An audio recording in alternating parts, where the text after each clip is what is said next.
Welcome to the Debt Crisis Problem Podcast, your source for insights into major risk events that could trigger an economic downturn and debt crisis. Today we're addressing a very key risk, a debt crisis. Our goal is to create risk awareness and spark a healthy debate for the average citizen. The world is too fragile to wait. We need fresh candor and common sense. A debt crisis looms due to unsustainable debt and deficit spending everywhere. It's time to wake up and speak up. Let's get started. The world is a fragile and unstable place. Everything is fragile. Just ask Argentina and many other countries. What could overwhelm and cause a debt crisis here in the U.S.? Will it be because of a simple risk event or a combination of risk events? Look at the risks we're facing today. Exceedingly high levels of debt everywhere. A high interest rate environment that impacts everyone at some point. Little growth in the economy. Likely recessionary periods to soon begin. Higher than acceptable inflation with many potential variables that could trigger more inflation at any time. Housing prices that are well beyond reasonable affordability. Conflicts around the world. And possibly more coming. Political upheaval everywhere. Continuous natural disasters at every turn. And even a sprinkle in a few serious cybersecurity events. Some experts would also argue that we have economic growth, more effective regulation, better risk management practices, stronger banks, more transparency and diversification, and so forth. That may be, but the U.S. simply cannot afford the levels of debt it has and expects to have, as the levels are not sustainable. And that is a subject hardly any one of these experts and officials in charge want to discuss. Fortunately, more voices are being sounded to show that a debt crisis is coming because the risks are unsustainable. That means unmaintainable, untenable, unmanageable, unjustifiable, indefensible, weak, unsound, shaky, and flawed. Unsustainable spending and debt levels. The ratio of the U.S. government debt to its gross domestic product, or GDP, to be sustainable needs to be stable or declining. Since 2000, the debt to GDP ratio has increased from 56% to 122% in 2024. That's an increase of 217%. It increased twofold in just 24 years. To calculate the ratio, you take the $34 trillion, now it's 35, in national debt, and divide it by the entire amount of all the goods and services generated in the U.S., say $27.8 trillion in 2023, and you get 122%. It means the U.S. government has $1.22 in outstanding debt for every dollar generated in the U.S. economy. The weight is just too high at that level, and the ratio is expected to increase to 150% in 2028. What does unsustainable, runaway, excessive debt spending mean to you? Nothing. Out of sight, out of mind? As long as I get my paycheck, it's time to go eat, drink, and be merry, right? Wake up. Let's get serious, okay? What else out there is excessive and unsustainable? Is excessive use of pesticides and fertilizers a problem? Eating excessive meat? A sedentary lifestyle? Excessive consumption of alcohol and other drugs and toxic chemicals like those in tobacco and marijuana? Excessive sugar consumption or processed foods? Excessive use of water that can lead to scarcity? Excessive urban sprawl? Excessive water, air, and plastic pollution? Excessive deforestation? Or overfishing? None of this can be sustained for very long without dire consequences. Finally, look at another unstable funding situation happening on the U.S. southern border. The welfare of illegal aliens crossing into the U.S. No budget in any state could sustain the millions of illegal immigrants flooding into the United States. Such chaos quickly turns into crisis. Just as no state could afford to cover the expenses for very long, the U.S. government can't continue its unsustainable spending without triggering a loss of confidence in the U.S. dollar. Sure, the Federal Reserve Bank will print untold trillions, but the debt levels, now too high, will result in a debt crisis. Ready or not, but there is always hope. No so-called U.S. government budget can survive the massive levels of spending, with shock event after shock event, adding trillions more to the national debt year over year, and not reach unsustainable breaking point levels. Spending is too heavy already, and the U.S. government spending will crowd out the natural demand spending the market has to offer. Taxation would have to increase to the point where people might want to revolt, or take their wealth and leave the U.S. altogether. Too many people don't even pay taxes as it is, which in and of itself is evidence that the national debt level is way out of balance by paying for services the people can't afford to pay for themselves. It is too heavy or big to be sustainable. It keeps growing and is projected to grow until it busts. It seems like nobody in official positions wants to talk about it. If they do, they often seem to change their minds back and forth. Just look no further than Janet Yellen, the former chair of the Federal Reserve Bank and now U.S. Treasury Secretary. It all comes across as being political at this point, and serious people, including economists, hardly will even talk about it. They are groupthink experts, and their jobs are secure as long as they toe the line like puppets. Massive buildup in public debt. Debt burden is going to get too heavy. The massive buildup in public debt is going to be overwhelming. How in the world will any meaningful amount of debt ever be repaid or even serviced with interest-only payments, given higher interest rate environments that will come? Wouldn't you have to have a balanced budget first to stop deficit spending to even start to reduce any amount of debt? The economy would go into shock or worse if there was a balanced budget, as deficit spending is now necessary to keep it all going. It's a complete house of cards.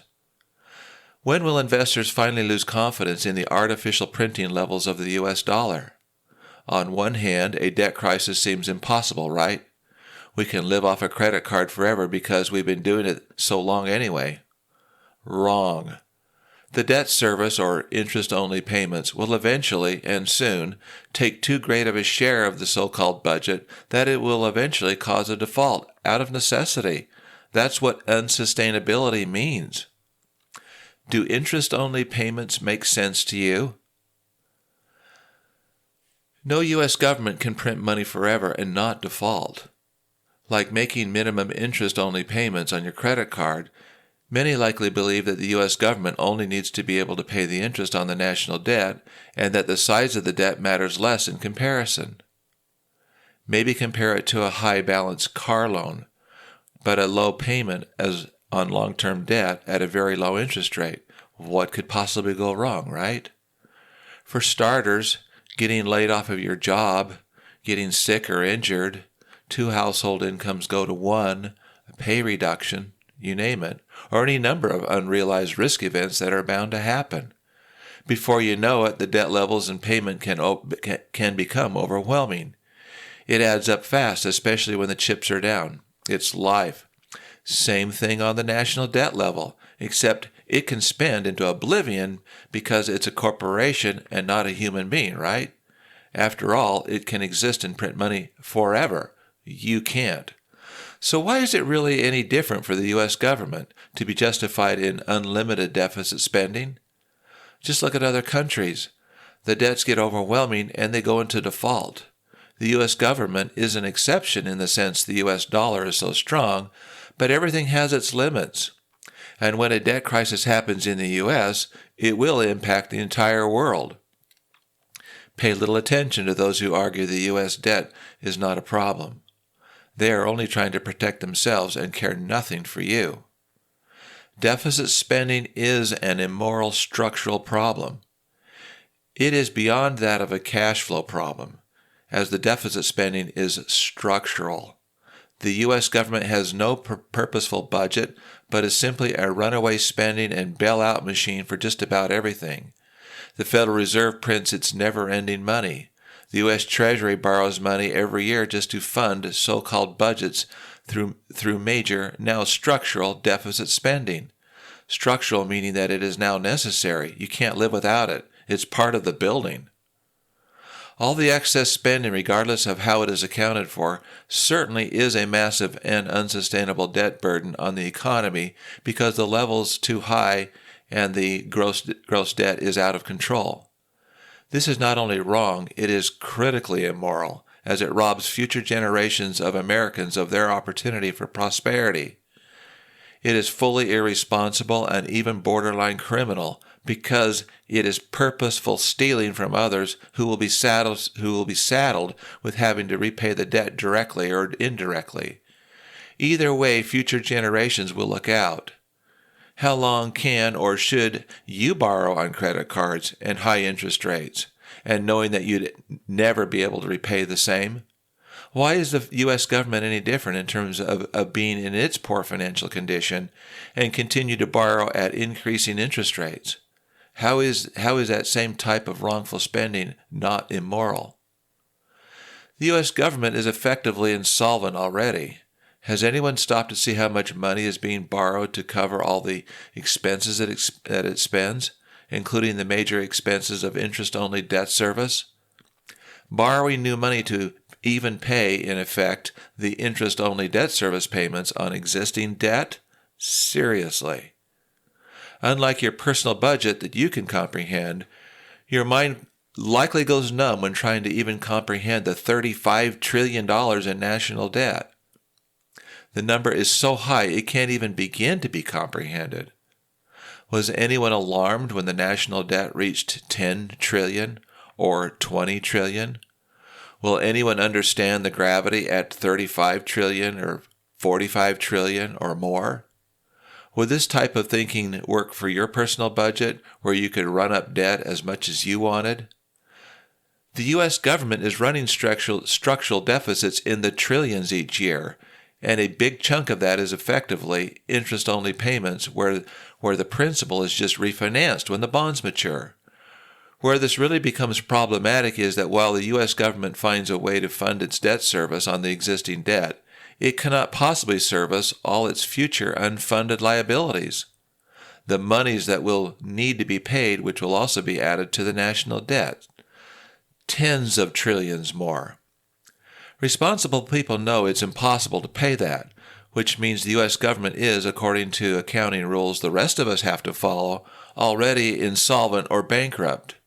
Because it plays by different accounting rules, there's a lack of transparency and national debate. Because it isn't reported on the front page like the other disclosure requirements everyone else must follow. That should be the classic definition of an insolvency red flag for everyone to understand. Immoral deficit spending is stealing. So yes, if you can't repay your personal debts or the U.S. government and its irresponsible spending, and you and the U.S. government keep borrowing knowing full well that you can't repay, why is that not stealing? At best, it's being dishonest. If you know you're never going to be able to repay and you keep borrowing, really? Is that the stupid lender's fault because it keeps giving you money you know you can't repay? Wouldn't you teach your children that borrowing money that you know you can't repay is completely irresponsible and, in my opinion, immoral? And I'm just talking about paying the interest expense and nothing about even paying back the actual bond or principal amount, which just keeps getting rolled over into more expensive new debt. Imagine adding new debt to just be able to pay the debt service of interest-only payments of existing debt and other non-budgeted expenses. Many economists are immoral. Few are independent thinkers. They just serve their paymasters. Show me any economists who were warning 6 months to a year of the pending Great Recession in the fourth quarter of 2008 that there would have been a depression were it not for drastic intervention. That bad, yeah. Anybody with a conscience could tell that something wasn't right with the insanity of the mortgage market. Among other things, did these absent-minded professionals admit they were wrong and apologize and correct their earlier forecasts? And when their recovery forecasts were all off too, did they admit that they were wrong, apologize, and correct the same? Economists may even argue that, unlike a consumer household, it is not necessary for the U.S. government to pay off its debts. Rather, it is only necessary to show that it can service its debt, or just pay interest on the debt. That's true, but they should not ignore the whole story and be willing to opine beyond the yearly forecast. They only look out for the next quarter or year, but nearly always neglect talking about what everybody else can see with their untrained eyes. They do the bidding of their bosses and probably have their hands tied too. If they really told the full truth about what's going on, they'll likely lose their jobs. All that education and training, and they handcuff themselves or are handcuffed by their employers. Same with the U.S. government and Federal Reserve Bank economists. It's so disappointing. Most of them got caught with their pants down at the Great Recession, as well as with the rating agencies and the other U.S. government officials. They may say that debt will just be refinanced by the issuance of new debt to pay off the old debt. In this way, it would not need to be repaid debt like that of a consumer, you, because a consumer, you, has little time frame to repay. But the U.S. government has no such time frame. If there's confidence and demand for U.S. debt, the old debts will simply be refinanced with new debt. And aren't U.S. governments expected to grow as the population of taxpayers grow, getting more and more tax revenue over the decades? So what's the problem, right? An ever-increasing tax base to generate revenues. So spend like there's no tomorrow, right? How irresponsible. Populations can decline. Think baby boomers. Other risk events can happen, right? What could possibly go wrong that would put the U.S. government at risk of not being able to continually borrow more and more money, have material reduction in tax revenue generation, and even go into default? Plenty. But no. Economists and other professionals still won't go there, and they won't talk about it. One more question about making bricks without straw. As people become poor, they pay less in taxes. If people do not pay taxes, how will the interest-only payments be paid? The U.S. debt clock shows about 100 million people not even in the workforce, and another 43 million people living below the poverty line. How much are those people paying towards the U.S. interest expense on its ever-growing debt load? If rich people paid more, would it even begin to cover the difference? In my opinion, if the top 1% were taxed at a 100% tax rate, it wouldn't even begin to solve the pending debt crisis. And besides, wouldn't the rich just move their assets and income out of the country if they were too heavily taxed? This short ad is sponsored by the TunaBudget.com podcast. Hey friends, looking to improve your personal and family financial wellness? Don't miss the Tuna Budget podcast at TunaBudget.com. Download your free Tuna Budget Worksheet Plan, the most powerful budget worksheet plan in the world, yours. In addition, dozens of Tuna Budget's human-side candid conversation memos may be the perfect answers you're looking for. Join us for real candid conversations and candid questions that can change your life for the better.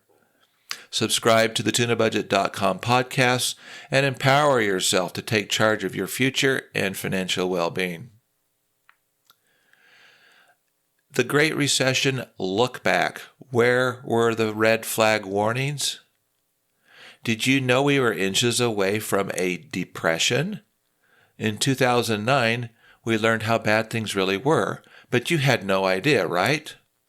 According to Ben Bernanke, Fed chairman, on 60 Minutes in March of 2009, quote, "I think we averted that risk." A new American depression. D word, yes. What I have always found interesting is that prior to the Great Recession in the fourth quarter of 2008, where were all the voices earlier in that year, or maybe even sooner than that come fourth quarter 2008, we would be facing a depression? Where was common sense that said something was not right? And then for someone who could do something about it, where were they? Why didn't they? Economists, regulators, government officials, anyone, sound the alarm, wave the red flags. After all, a depression is quite important, don't you think? Incompetence, complicity, you choose. It is still insane that there was effectively no warning siren, no nothing. Frankly, it is unacceptable. Mr. Bernanke, where was your warning voice beforehand?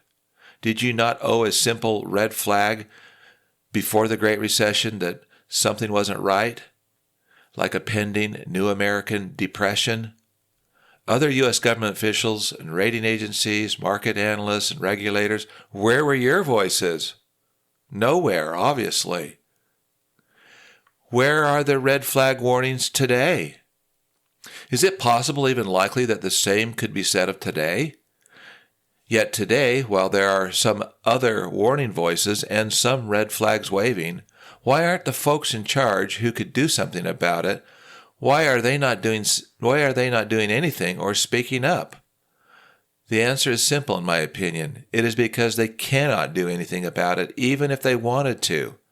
America, in every way, is way beyond being addicted to debt spending. It cannot live without it, and soon they will not be able to live with it either. That's why there are no red flag warnings. Still, no excuses. There may be many reasons why the Great Recession happened as it snuck up on us. Some root causes might include financial deregulation, poor mortgage underwriting, lack of transparency in debt securities, risk management deficiencies at banks with heavy debt loads, the globalization of financial markets, deficient ratings from credit rating agencies, inadequate bank supervision, and unregulated credit instruments. Notwithstanding any of these root causes, a person with just common sense could have looked at what was happening back then in the marketplace and could tell something was wrong. Something bad was going to happen. It wasn't sustainable. Ever heard that before? That it was unsustainable? And why did effectively nobody want to talk about it back then either? It's simple. Who would want to be the one to shut down the party, right? Who wasn't complicit in wanting to not just disrupt anything and keep making more and more money, right? It's all about the money. So by and large, everyone is to blame. The people, their elected leaders, and the people they appoint to leadership position, the regulatory supervisors, the rating agencies, economists, and so forth. In short, it's easy to bury something you don't want the world to see, until it breaks, of course, like it did in 2008. But still, there is no excuse to bury what's happening today. The red flags should be waving. Days of reckoning are fast approaching. Shock events. What are the odds? The national debt crisis will affect you, your employment, your children, your neighbors, everyone, everything. People do not fully realize that the U.S. is effectively deficient in terms of its cash flow commitments, the amount of money it takes in, the money it spends, and its unfunded liabilities. Highly alarming, however, are the some 20 risk events, I'm sure there are more, that individually or some combination of the same could blow the projected federal and consumer debt numbers out of the water. What are the odds that none of these 20 risks will not occur in the near term, and the current debt projections are not going to end up being well understated again? Has there ever been a 10-year budget projection that hasn't been busted in a given year? Didn't the Great Recession happen out of nowhere? The COVID-19 pandemic, the regional banking crisis in early 2023, just to name a few? Does anyone think nothing else will happen that will not cause the U.S. government to have to spend even more untold trillions? If you see all the big storm clouds out there, then say something. Speak up. Let's have a national debate. Let's work together and prepare. We cannot afford to leave this up to the groupthink experts any longer. Many would argue that they are driving us off a cliff fast. Debts subject to refinance now exposed to higher interest rates. U.S. government, private, and corporate debt are all facing increased credit risk from higher interest rates, refinance risk, higher debt service requirements, all impacting default risk. Such crises could lead to lower wages, negative economic growth, higher unemployment, political instability, and severe budget cuts to lower spending. According to MarketWatch in August of 2023, quote, corporate debt refinance risk is reported to include $1.8 trillion coming due through 2024-2025. This means that debt will need to be refinanced at higher interest rates. The higher cost of borrowing will negatively impact these companies and impact default risk. Moreover, as U.S. debt is rolled over or refinanced at much higher interest rates, the prospect or amount of highly increased interest payments will further squeeze the national budget for defense spending as well as entitlement spending, two critically important line items. Yet we continue to deficit spend trillions of dollars each year. What could happen during a debt crisis? And I'm going to be nice here. There will be seasons of default and restructuring. They will be ugly. It's too bad that we, the people, and our elected officials who only represent us, have become greedy, as we have and continue to want to live off credit. But we will have to start to pay the piper in the near term, one way or another. It's called natural consequences time. If we had been wise, responsible, and fiscally disciplined like people were 50-plus years ago, we would have lived with firm budgets, originated prudent lending, avoid the Great Recession, etc. We've gotten ahead of ourselves with all the innovation the technology boom has created. We've become irresponsible. We have no one to blame but ourselves. But that does not mean we will escape accountability. Accountability always comes, as the books will always have to balance. We will face the unpleasant task of having to manage overwhelming debt loads everywhere. Following here is a list of the potential effects of an unfolding debt crisis with such neglect and, frankly, stupidity. Consider how any of these might impact your own life were they to occur. Financial market turmoil resulting in a massive sell-off in financial markets, resulting in a sharp decline in stock prices. Global economic impact of global financial markets that will tank alongside a U.S. default. It would have cascading effects on economies worldwide, leading to a global economic downturn. Credit rating agency downgrades of the U.S. credit rating, which will make it even more expensive for the U.S. government to borrow in the future. This will lead to other downgrades of other financial instruments linked to U.S. debt. Interest rates would spike too, as investors will ask for higher yields for higher risk. Borrowing costs for businesses and consumers will also increase. The value of the U.S. dollar will decline significantly as confidence in the currency erodes, leading to higher import costs and higher inflation. The banking system, which holds huge amounts of U.S. debt, will be severely stressed and result in bank failures, need more U.S. government bailouts. Financial services will be disrupted as banks fail, default, which will lead to greater uncertainty and loss of confidence in the banking system. The banking system is interconnected, and contractual obligations will be triggered for things like derivatives and other agreements. Asset prices will become deflated, like real estate, and cause widespread economic pain for households and businesses. There will certainly be social and political unrest, the likes of which we've not seen in modern times. There will be economic distress, job losses, financial instability, with protests and demonstrations demanding the U.S. government action to address the crisis. Recession, negative economic growth, will be an understatement. Pensions will be impacted or even default. Infrastructure will be in disrepair or abandoned. Essential services like police and fire will likely be cut. School budgets will be reduced. Healthcare services will deteriorate or become overwhelmed. Public transportation could cease operations. Unemployment will increase due to mass layoffs. Homelessness will increase without assistance. Tourism will suffer. Businesses and individuals will have to pay higher taxes and fees. Businesses and individuals will leave the area for lower cost environments.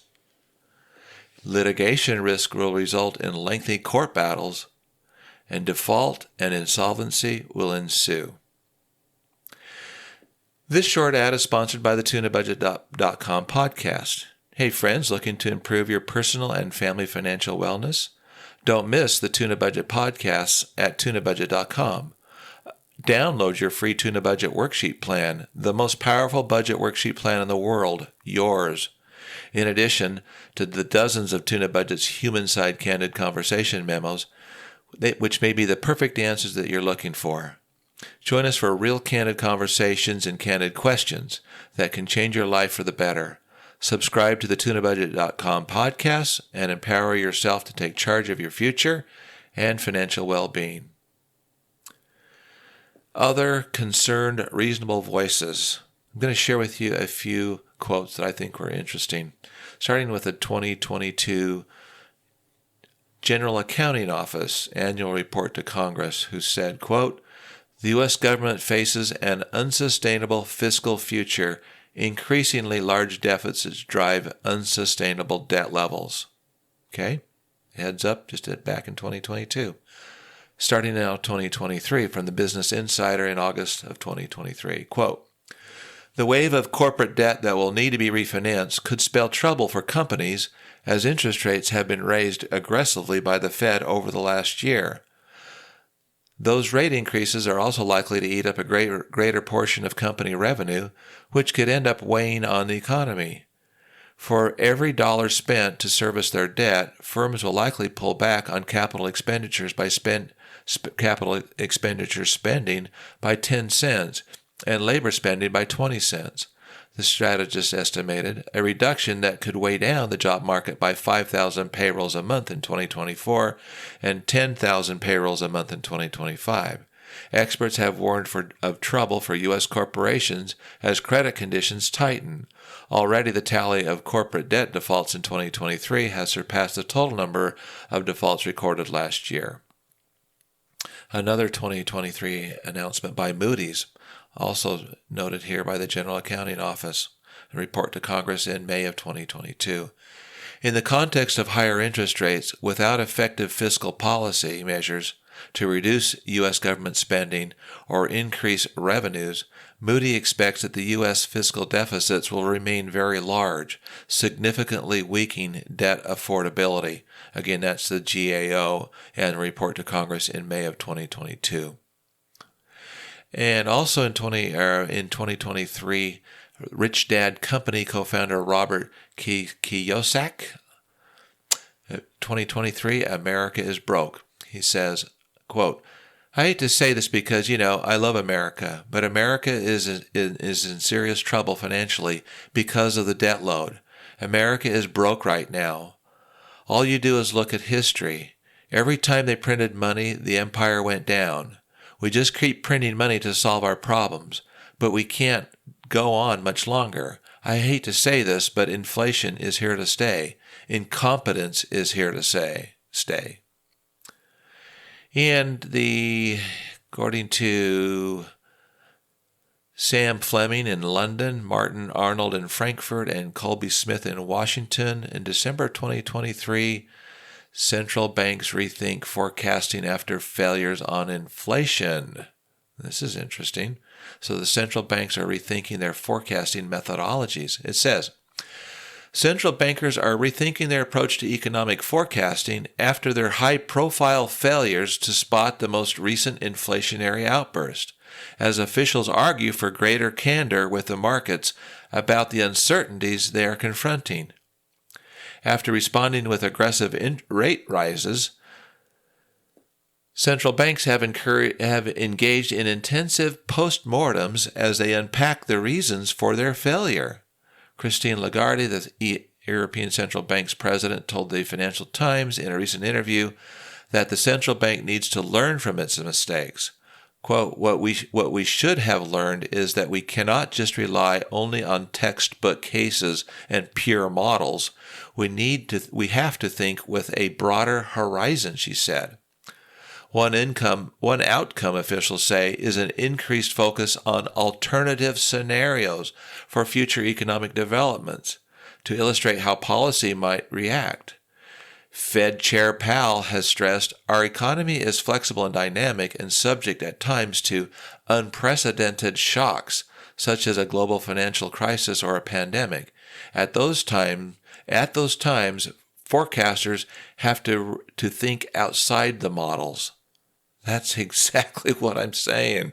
Nobody talks about it. Nobody looks at the outside the models and looks at the storm clouds on the horizon.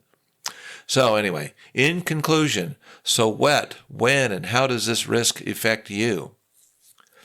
The debt load is too heavy. The pending debt crisis is probably one of the most predictable crisis events society has ever seen, but nobody can see it. Or they do see it, but refuse to even talk about it. What a shame. What a sham. In fact, it's so blatantly obvious to anyone who becomes aware of what's happening and uses some common sense.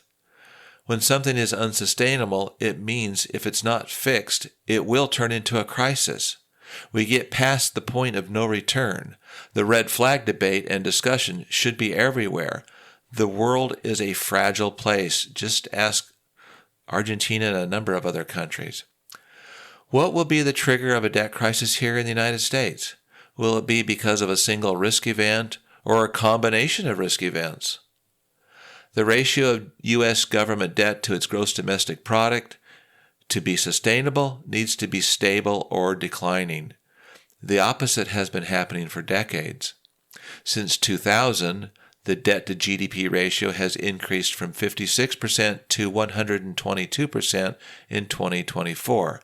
That's an increase of 217%. It increased twofold in just 23 years. Does anyone believe that the U.S. government will cut its spending ever? It can't at this point, else things will break. Is any of this important to you, or do you just simply want to ignore it too? The debt crisis could lead to a depression, a severe economic downturn. We generally think recession and not depression. A recession would be a downturn that would typically last several months or maybe a year or so. It would include a period of negative economic growth, higher unemployment, and likely reduced spending. In the Great Recession of 2008, perhaps one of the worst recessions we've experienced, involved the collapse of the housing market and financial institutions. U.S. government spent, that's the fiscal policy, and the central banks lowered interest rates, that's monetary policy, sufficient to stimulate an economic recovery. The U.S. government bailed out the banks and other companies to avert a depression. A depression would be a severe economic downturn which could last for years, maybe even a decade. There would be a serious decline in GDP, long-term high unemployment, and financial shock waves everywhere globally. Obviously, poverty would become widespread, the U.S. dollar would be devalued and result in declining buying power for consumers. Interest rates would increase, the stock market would plunge, and bank lending would seize up. Likely the U.S. would lose its standing in the world, but the rest of the world would also be negatively impacted. Seasons of debt default and debt restructuring would ensue for many years, followed by a long-term economic recovery. Interest-only payments underscore the high credit risk. The massive buildup in public debt is not sustainable. How in the world will any meaningful amount of debt be repaid, or even debt serviced with interest-only payments, given the higher interest rate environments that will come? The debt service, just interest-only payments, will eventually and soon take too great of a share of the so-called budget that it will eventually cause a default, out of necessity.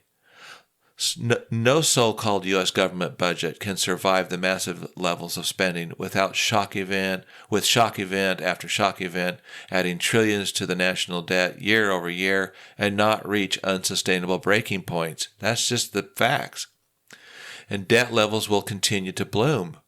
People will argue that all the deficit spending is unavoidable. It's unavoidable, and money had to be spent.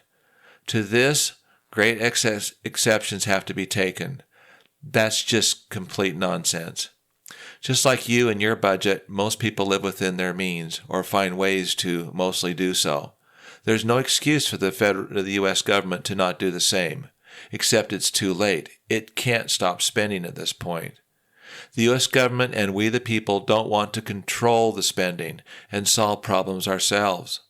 We want it all paid for by some magical credit card at the Federal Reserve Bank. People do not fully realize that the U.S. is effectively deficient in terms of its cash flow commitments, the amount of money it takes in, the money it spends, and its unfunded liabilities.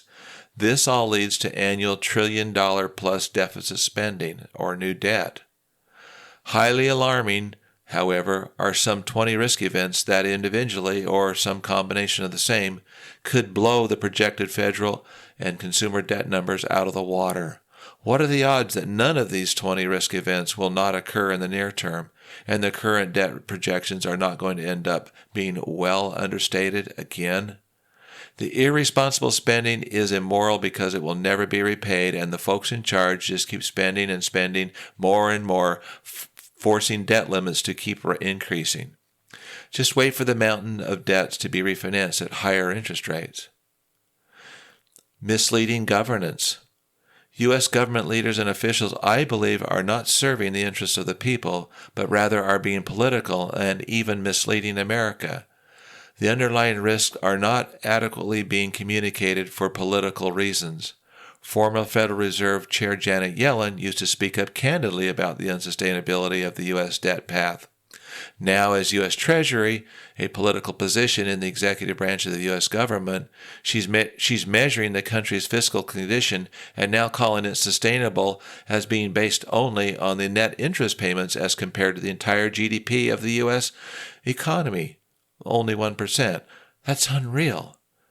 This is plain wrong, if you ask me, as it's irresponsible and misleading, even by her own statement in the past. When confidence is lost and interest rates materially rise, there will be a debt crisis. Her new sustainability argument will fly out the window.